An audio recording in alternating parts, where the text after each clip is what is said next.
जी पंजाबी प्रचार स्टूडियो तो अहमद रज़ा दा सलाम सत श्री अकाल। दोस्तों मौजूद है इस टाइम असी गुरुद्वारा करतारपुर साहब और उनके नाल जिहड़ा बाज़ार है उत्थे जदों भी गुरुद्वारा साहब ते अपना मत्था टेक लेंदे दोस्त जिहड़े इंडिया तो या बाकी जिहड़ियां भी थावां तो आंदे न ते उस टाइम वो इस बाज़ार दे विच लाजमी आंदे न। इस बाज़ार दे विच कुछ तो शॉपिंग करते हैं अपने प्यारिਆਂ ਲਈ कि असीं उत्थे गए सी ते असीं उत्थों यह चीज़ लैके आए हैं। दूसरा फिर इत्थे ज़ाहिर जी गल है खाण पीण लंगर दे नाल तो इस टाइम असीं जिथे बैठे हैं वो भी पंजाबियों की हट्टी ते असीं बैठे हैं और एक चटखारा जिहड़ा हुंदा वो जरूरी हुंदा कोई खाना पीना सारे दिन। तो इस टाइम जिहड़े साडे कोल दोस्त बैठे ने उन्होंने गलबात करने हैं। की नाम है जी अपना? मेरा नाम मुल्क राज जुनेजा है जी। तो अपना कित्थों आना होया? दिल्ली तो जी। दिल्ली तो आना होया।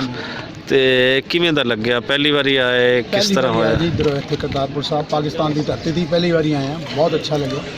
जो असी सुनिया या जो पढ़िया सी उहदे नालों बिल्कुल उल्टा है। साहब या लोगों का मिलना जुलना बहुत अच्छा लगे एक दूसरे नाल। अच्छा सर जी की सुनिया सी कोई साडे दसदे जाओ। अज आपां थोड़ी जी खुल के गल करनी है भी ये जिहड़ा दोनों मुल्कां दे विच असी एक दूसरे दे बारे एवें सुनते रहने हैं ना तो एवें ही सुनते रहने जरा उहदे तो पर्दा चुकना है कि की सुनते रहने। जब तक प्रैक्टिकली ना देखिए किसी चीज़ में पढ़िया लिखा कुछ होर होंदा है, प्रैक्टिकल देखिया कुछ होर होंदा है। अज जिहड़े लोगों को असीं तुहाडे इत्थे आके मिले आ पाकिस्तानी भाइयों को सब मिल के सब ने बहुत रिस्पैक्ट दी, बहुत रिस्पैक्ट की गल की है। जिन्होंने खासकर मेरा पता लगे मैं दसिया सरगोदा तो वो साहब भी 2 मिनट दिते इन्होंने मैं सरगोदा तो है सानू सुन के मिल के तुहानू बहुत अच्छा लगे और मैं अपने अंदर बहुत अच्छा लगे कि मेरे नाल इन्ना भाईचारा या इन्ना प्यार मंडिया जा रहा है। तो तुसी एक तो दस रहे हो कि तुसी आए हो दिल्ली तो आए हो नाल सरगोदा तो कह रहे हो फिर सरगोदा नाल कनैक्शन किवें बढ़दा? मेरा जन्म सरगोदा दा है जी। तुसी जंपल जिहड़े हो तुसी वो सरगोदा दे हो? 1940 का जन्म है जी सरगोदा। तुहाडा 1940 का जन्म? हाँ जी सरगोदा दा। ते जिवें पार्टीशन होई पंजाब वंडा गया इधर उधर होई फिर बच्चे सी तुसी ते तुहानू जिहड़ा है सानू जो कुछ माँ प्यो ने दस्सिया सी हाँ हाँ उसी तो या किताबां जो पढ़िया वड्डे हो के वही सी वो कोई ज़्यादा इमेज अच्छी नहीं सी लग रही। हाँ हाँ लेकिन हुण इत्थे आके लग रहा है कि नहीं कुछ होर सी इत्थे आके कुछ होर है। भाई लोगों को आपस में कोई वो नहीं है कि तुसी पाकिस्तानी हो तुसी दिल्ली तो आए हो इंडिया तो आए हो इस तरह का कोई कुछ नज़र नहीं आया इत्थे सानू के। बाकी हुण पर पॉलिटिकल लेवल की है असीं उस लेवल तक ना जाना ना पुछना ना सोचना। तो जिहड़ा लांघा खोलिया है जिहड़ा सानू बैठण दा एक बहाना मिलिया है एक तुहाडा जिहड़ा मजहबी एक बहुत एक इंपॉर्टेंट प्लेस है तो इस नूं किस तरह वेखदे हो किवें लगे? सर ये प्लेस करके ही तो अज असीं तुहाडे नाल बैठे हैं। हाँ ये खुलिया तो असीं तुहाडे नाल गलबात कर रहे हैं नहीं कितने मौका मिलना सी और आगे बहुत अच्छा लगे दोनों देशों ने खुले आपस में किया भाईचारा वंडिया। इधर भी लोग आ रहे हैं एक जगह इकट्ठे हो रहे हैं बैठे हैं खा रहे हैं पी रहे हैं बोलचाल एक दिन नज़र आ रही है बहुत अच्छा लगता है। तुहाडे नाल मैं एक आखिरी सवाल करना है वो फिर करना है पहले मैं बाजी नाल गल कर लवां जी। बाजी की नाम अपना? मेरा नाम पंकज मेहता जी। पंकज जी तुसी तुहाडे नाल वालिद साहब पिता जी फादर छोटे भाई साहब। अच्छा ठीक है तो तुसी सुनाओ किस तरह लग्या? बहुत चंगा लगे जी। देखो आप भी दिल्ली दी हाँ साढ़े मेरी पैदाइश दिल्ली दी है साढ़े फादर साहब की पैदाइश पाकिस्तान की सी शेखोपुरा। अच्छा वो फिर 5 साल के सी जिस टाइम पाकिस्तान तो आए थे। हाँ हाँ तो फिर साड़ी तो नैचुरली पैदाइश दिल्ली की हो गई। बाकी इधर हूँ खुलिया कैरिडोर से दिल सीगा आन का पाकिस्तान की धरती से पैर पान का ज़्यादा दिल सीगा। बाकी अपना गुरुद्वारा तो साढ़े उधर ही बड़े बड़ी खूबसूरत गल बड़ी साडा मकसद है इत्थे आंदा पाकिस्तान का ही मन सीगा कि चलो इत्थे जावांगे अपने लोग सर्कल ही लोगों दसांगे देखो पाकिस्तान होके आए हैं। बिल्कुल जी रब गुरु जिहड़ा भी असीं करिए वो तो जिथे भी असीं जाइए साडा अकीदा वो तो फिर हर जगह ते ही है। तो इत्थे आउण वास्ते सानू अगर इस तरह दी नाल एक ह्यूमन और जिहड़ा पंजाबी दा पहलू है वो हो जाए तो मजीद होर सोहना लगदा है। लोगों नाल गलबात कीती पता लग्या विचार कोई असीं है नहीं ते सियासतां इहदे आपस विच मन ते भरिया होया लोगों ने जी मन भरिया होया जी वहाँ ये इनके तरह ये सोच है हमारी तरह ये सोच है पर सानू इतने आगे लगे कि उत्थे नॉर्मल पब्लिक कोई लेना देना नहीं है साडी तरफों भी और उन्होंने तरफों भी।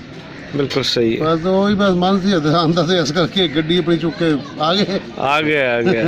अच्छा साढ़े नाल एक अगे नाल एक कुड़ी भी बैठी है तो इतनी देर उनके नाल गल ना करिए तो किते ना कहे कि अज मेल्स जिहड़े आ वो पहले हो गए तो असीं पिछे हो गए।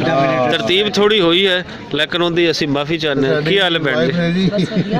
तो तुसी सुनाओ कि जिवें बाजी होरी दस रहे सी तुहानू किदां दा लग्या? किस तरह?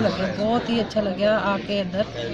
बाकी सोचते सी कि भाई पता नहीं जा ਜਾਵਾਂਗੇ ਤੇ ਕੀ ਹੋਏਗਾ, ਡਰ ਸੀ ਥੋੜਾ ਜਿਹਾ, ਡਰ ਸੀ ਡਰ ਤੇ ਸੀ, ਤੇ ਲੇਕਿਨ ਉਹ ਡਰ ਜਿਹੜਾ ਹੈ ਨਿਕਲ ਗਿਆ ਦਾ ਡਰ, ਉਹ ਡਰ ਨਿਕਲ ਗਿਆ। ਨਿਕਲ ਗਿਆ। ਉਹ ਕਿਵੇਂ ਨਿਕਲਿਆ ਇਹ ਡਰ? ਆ ਕੇ ਲੋਕਾਂ ਨੂੰ ਮਿਲ ਕੇ, ਲੋਕਾਂ ਦਾ ਵਿਵਹਾਰ ਵੇਖ ਕੇ, ਗੱਲਬਾਤ ਗੱਲਬਾਤ ਬੜੀ ਬੜੀ ਸੋਹਣੀ ਗੱਲ ਭੈਣ ਜੀ ਹੋਰਾਂ ਨੇ ਕੀਤੀ ਕਿ ਜਦੋਂ ਤੱਕ ਤੁਸੀਂ ਆਪਣੇ ਅੱਖਾਂ ਨਾਲ ਖੁਦ ਨਹੀਂ ਦੇਖੋਗੇ ਉਦੋਂ ਤੱਕ ਤੁਹਾਨੂੰ ਦੱਸਿਆ ਹਾਂ, ਉਹ ਦੱਸਿਆ ਹੋਰ ਹੋ ਸਕਦਾ ਹੈ। ਅਸੀਂ ਨੂੰ ਵੀ ਕਹਿੰਦੇ ਸੀ ਨਾ ਕਿ ਵੀ ਅਸੀਂ ਪਾਕਿਸਤਾਨ ਜਾ ਰਹੇ ਨੇ, ਪਾਕਿਸਤਾਨ ਜਾ ਰਹੇ ਹੋ, ਕਿਉਂ ਜਾ ਰਹੇ ਹੋ, ਕੀ ਕਰਨ ਜਾ ਰਹੇ ਹੋ, ਬੜੇ ਲੋਕ ਕੀ ਕਹਿੰਦੇ ਸੀ।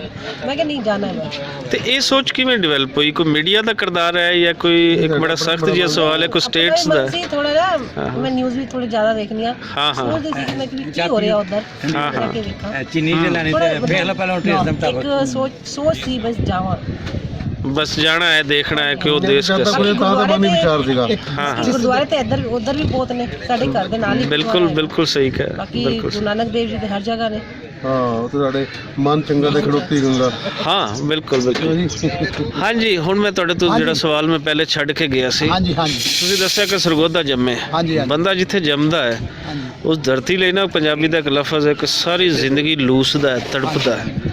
ਤੇ ਉਹ ਕਦੇ ਵੱਡਿਆਂ ਤੋਂ ਸੁਣਿਆ ਵੀ ਉੱਥੇ ਮੈਂ ਜੰਮਿਆ ਤੇ ਉਹ ਕਿੱਦਾਂ ਦਾ ਦੇਸ਼ ਸੀ, ਉੱਥੇ ਕੀ ਕਰਦੇ, ਉਹ ਫਿਰ ਸਾਰੀਆਂ ਕਹਾਣੀਆਂ 'ਚ ਕੋਈ ਇੱਕ ਤਾਂ ਸਾਨੂੰ ਕਹਾਣੀ ਸੁਣਾਓ ਕਿ ਜਿਹੜੇ ਤੁਹਾਡੇ ਕੋਲ ਬਾਪ ਸੁਣਾਉਂਦੇ ਸੀ ਆਪਣੇ ਦੇਸ਼ ਦੀ, ਤੇ ਫਿਰ ਤੁਹਾਡਾ ਕੋਈ ਦਿਲ ਕਰਦਾ ਰਿਹਾ ਕਦੀ ਆਣਾ ਹੋਇਆ ਨਾ ਹੋਇਆ, ਇਹ ਸਾਰੀ ਗੱਲ ਸਾਡੇ ਨਾਲ ਸਾਂਝੀ ਕਰੋ। ਮੈਂ ਕਰਤਾਰਪੁਰ ਦਾ ਕੋਰੀਡੋਰ ਦੇ ਪਿੱਛੇ ਹੁਣ ਨਵੰਬਰ 'ਚ ਖੁੱਲਿਆ। ਮੈਂ ਇਸ ਤੋਂ ਪਹਿਲੇ ਮੇਰੇ ਆਪਣੇ ਬੱਚਿਆਂ ਨੂੰ ਕਹਿੰਦਾ ਸੀ ਕਿ ਮੈਂ ਇੱਕ ਵਾਰੀ ਆਪਣੀ ਧਰਤੀ 'ਤੇ ਜਾਣਾ ਜ਼ਰੂਰ ਹੈ।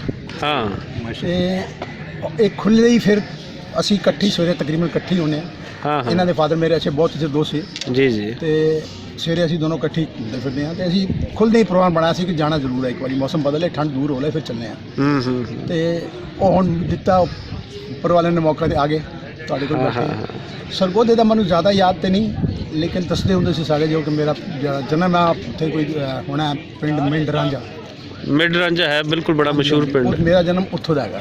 ਹਾਂ ਹਾਂ ਹਾਂ। ਤੇ ਸਾਡੇ ਫਾਦਰ ਸਾਹਿਬ ਦੱਸਦੇ ਹੁੰਦੇ ਸੀ ਕਿ ਸਾਡੀ ਉੱਥੇ ਵੀ ਚੱਕੀ ਹੁੰਦੀ ਸੀ, ਆਟਾ ਚੱਕੀ। ਆਟਾ ਚੱਕੀ। ਹਾਂ ਹਾਂ ਹਾਂ। ਹਾਂ, ਤੇ ਉਹ ਸਾਡੇ ਦਾਦਾ ਜੀ ਵੀ ਜਿਹੜੇ ਸੀਗੇ ਉਹਨਾਂ ਦਾ ਵੀ ਉੱਥੇ ਉਹੀ ਕੰਮ ਸੀਗਾ। ਉਸ ਤੋਂ ਬਾਅਦ ਮੇਰੇ ਫਾਦਰ ਸਾਹਿਬ ਨੇ ਵੀ ਉਹ ਚੱਕੀ ਕੀਤੀ। ਸਾਡੇ ਇੰਡੀਆ 'ਚ ਆ ਕੇ ਫਿਰ ਉਹਨਾਂ ਦਾ ਉਹੀ ਕੰਮ ਹੀ ਰਿਹਾ ਜਦ ਤੱਕ ਮਤਲਬ ਰਹੇ ਨੇ। ਹਾਂ ਹਾਂ ਤਾਂ ਉਹੀ ਕੰਮ 'ਚ ਕਰਦੇ ਰਹੇ। ਤਾਂ ਉਹ ਚੱਕੀ ਦੇ ਬਾਰੇ ਜ਼ਿਆਦਾ ਦੱਸਦੇ ਸੀ। ਜਾਂ ਹੋਰ ਸਾਡੇ ਇੱਕ ਚਾਚਾ ਜੀ ਦੇ ਬਾਰੇ ਦੱਸਦੇ ਸੀ ਕਿ ਉਹ ਉਹਨਾਂ ਦਾ ਕੁਝ ਪਤਾ ਨਹੀਂ, ਕੁਝ ਛੋਟਾ ਮੋਟਾ ਕੁਝ ਪਟਾਕੇ ਚਲਾ ਰਹੇ ਸੀਗੇ ਤਾਂ ਉਹਨਾਂ ਨੂੰ ਕੁਝ ਹੋ ਗਿਆ ਸੀ, ਡੈਥ ਹੋ ਗਈ ਸੀ। ਬਸ ਇੰਨਾ ਕੁਝ ਯਾਦ ਹੈ, ਜ਼ਿਆਦਾ ਯਾਦ ਤਾਂ ਨਹੀਂ ਦੱਸਿਆ ਉਹਨਾਂ ਨੇ। ਤੇ ਪ੍ਰੀ ਪਾਰਟੀਸ਼ਨ ਜਿਹੜੇ ਇੱਕ ਹਿੰਦੂ ਸਿੱਖ ਮੁਸਲਿਮ ਇੱਕ ਆਪਸੀ ਇਤਿਹਾਦ ਤੁਸੀਂ ਕਹਿ ਲਓ ਜਾਂ ਆਪਸੀ ਪਿਆਰ ਕਹਿ ਲਓ, ਉਹ ਮਜ਼ਹਬਾਂ ਤੋਂ ਅੱਡ ਸੀ। ਬੇਸ਼ੱਕ ਖਾਂਦੇ ਪੀਂਦੇ ਕੋਈ ਕਿਤੇ ਕਿਸੇ ਮਜ਼ਹਬੀ ਲੋਕਾਂ 'ਚ ਆ ਜਾਂਦਾ ਸੀ ਕਿ ਮੈਂ ਤੇਰੇ ਨਾਲ ਨਹੀਂ ਖਾਣਾ, ਲੇਕਿਨ ਉਹਦੇ 'ਚ ਦੁੱਖ ਸੁੱਖ ਤੇ ਸਾਂਝੇ ਸਨ। ਉਹ ਤੁਹਾਡੇ ਵੱਡਿਆਂ ਨੇ ਤੁਹਾਨੂੰ ਕੀ ਦੱਸਿਆ? ਉਹ ਦੱਸਿਆ ਕੀ ਜੀ, ਉਹ ਤਾਂ ਸਾਨੂੰ ਪ੍ਰੈਕਟੀਕਲੀ ਦਿਖਾਇਆ ਉਹਨਾਂ ਨੇ। ਹਾਂ ਮੈਂ ਤੁਹਾਨੂੰ ਐਗਜ਼ਾਮਪਲ ਦਿੰਦਾ।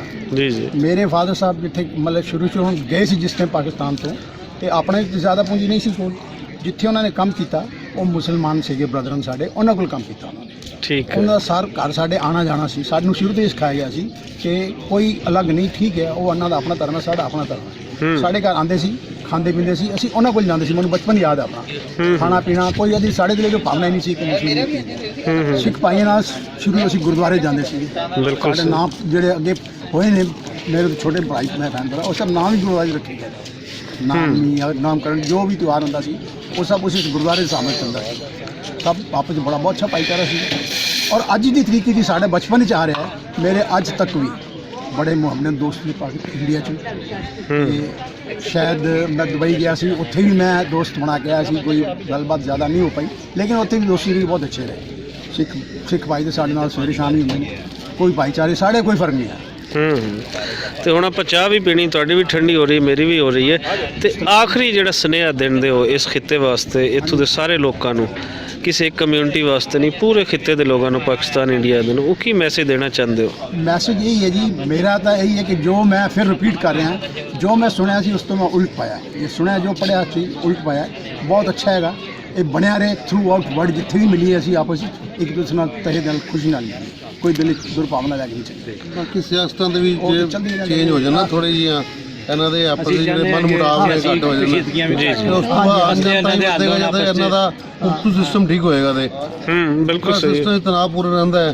ਤੇ ਉਹ ਲੋਕ ਥੱਲੇ ਆ ਕੇ ਥੋੜਾ ਮਤਲਬ ਹੋਰ ਐਸੇ ਤਣਾਅ ਦੀ ਵਜ੍ਹਾ ਨਾਲ ਸਾਨੂੰ ਮਨਾ ਕੀਤਾ ਜਾਂਦਾ ਸੀ ਕੀ ਕਰਨ ਜਾ ਰਹੇ ਹੋ। ਵੇਖ ਕੇ ਤੇ ਮੈਂ ਆਈ ਸੀ ਕਈ ਤਾਂ ਕਿਹਾ ਮੈਂ ਵੇਖਾਂ ਸੀ ਵੀ ਕੀ ਹੈ ਉੱਥੇ। ਹਾਂ ਪਬਲਿਕ ਨੂੰ ਉਧਰ ਕੀ ਲੈਣਾ ਦੇਣਾ ਪਬਲਿਕ ਨੂੰ ਕੋਈ ਮਸਲਾ ਉਹਨੂੰ ਕੋਈ ਲੈਣਾ ਨਹੀਂ ਹੈ ਤੇ ਬਸ ਤੁਸੀਂ ਅਸੀਂ ਇਕੱਠੇ ਆ, ਤੁਹਾਡਾ ਸਾਡਾ ਕਲਚਰ ਇਕੱਠਾ ਹੈਗਾ, ਖਾਣ ਪੀਣ ਬੋਲ ਚਾਲ ਸਭ ਇਕੱਠਾ ਹੈ। ਜੇ ਅਸੀਂ ਹੁਣ ਚਾਰੋਂ ਭਰਾ ਇਕੱਠੇ ਇਕੱਠੇ ਹੀ ਹੋਏ ਕਿਸੇ ਨੂੰ ਇਹ ਥੋੜੀ ਪਤਾ ਲੱਗਣਾ। ਅਲੱਗ ਦਿਖਾਉਂਦੇ ਨੇ। ਹਾਂ ਆ ਨਿਊਜ਼ ਦੇ ਵਿੱਚ ਬੈਨ ਜੀ ਬਾਰ-ਬਾਰ ਕਹਿ ਰਹੇ ਨੇ ਕਿ ਨਿਊਜ਼ ਦੇ ਵਿੱਚ ਕੁਝ ਇਹ ਹੈ, ਇਹ ਮੀਡੀਆ ਦਾ ਕਿਰਦਾਰ ਰਿਹਾ ਹੈ। ਤੁਹਾਡੇ ਵੀ ਸ਼ਾਇਦ ਮੀਡੀਆ ਦਿਖਾਉਂਦਾ ਹਾਂ ਹੈ। ਬਿਲਕੁਲ ਦੋਨੋਂ ਸਾਈਡ ਦੇ ਮੀਡੀਆ ਨੇ ਇਹ ਨਫ਼ਰਤਾਂ ਦਾ ਵਪਾਰ ਕੀਤਾ ਹੈ ਔਰ ਉਹਦੇ ਪਿੱਛੇ ਪੂਰੀ ਇੱਕ ਲੰਬੀ ਇੱਕ ਕਹਾਣੀ ਹੈ, ਇਹ ਕਿਸੇ ਹੋਰ ਤਰ੍ਹਾਂ ਨਹੀਂ ਹੋਇਆ। ਦੇਖੀ ਜੀ ਇੱਕ ਇੰਡੀਅਨ ਪਾਕਿਸਤਾਨ 'ਚ ਆ ਕੇ ਕਹਿੰਦਾ ਹੈ ਕਿ ਕਈ ਲੋਕਾਂ ਨੂੰ ਕਿ ਵੀ ਮੈਂ ਹਿੰਦੁਸਤਾਨੀ ਹਾਂ, ਮੈਂ ਇੱਧਰ ਆ ਕੇ ਮੇਰਾ ਪਾਸਪੋਰਟ ਮੇਰਾ ਸਭ ਕੁਝ ਖੋ ਗਿਆ, ਹੁਣ ਮੇਰੇ ਕੋਲ ਕੋਈ ਪੈਸੇ ਨਹੀਂ ਹੈ ਕੁਝ ਨਹੀਂ ਹੈ। ਉਹਨਾਂ ਨੇ ਇੰਨੀ ਮਦਦ ਕੀਤੀ। ਫਰੂਟ ਵਾਲੇ ਨੇ ਕਿਹਾ ਦੇਖੋ ਜੀ ਮੈਂ ਫਰੂਟ ਦੇ ਸਕਦਾ, ਤੁਸੀਂ ਖਾ ਲਓ। ਜੂਸ ਵਾਲੇ ਕੋਲ ਗਿਆ, ਜੂਸ ਵਾਲੇ ਨੇ ਵੀ ਕਿਹਾ ਕਿ ਵੀ ਤੁਸੀਂ ਜੂਸ ਪੀ ਸਕਦੇ ਹੋ। ਕਿਸੇ ਨੇ ਪੈਸੇ ਦਿੱਤੇ ਔਰ ਇੱਕ ਨੇ ਤਾਂ ਕਿਹਾ ਚਲੋ ਮੇਰੇ ਘਰ ਚਲੋ, ਮੈਂ ਤੁਹਾਨੂੰ ਆਪਣਾ ਸਾਰਾ ਕੁਝ ਤੁਸੀਂ ਰਾਤ ਨੂੰ ਸੋ, ਉਸ ਤੋਂ ਬਾਅਦ ਸਵੇਰੇ ਐਮਬੈਸੀ ਜਾਵਾਂਗੇ ਤੁਹਾਨੂੰ ਇੰਡੀਆ ਭੇਜਾਂਗੇ।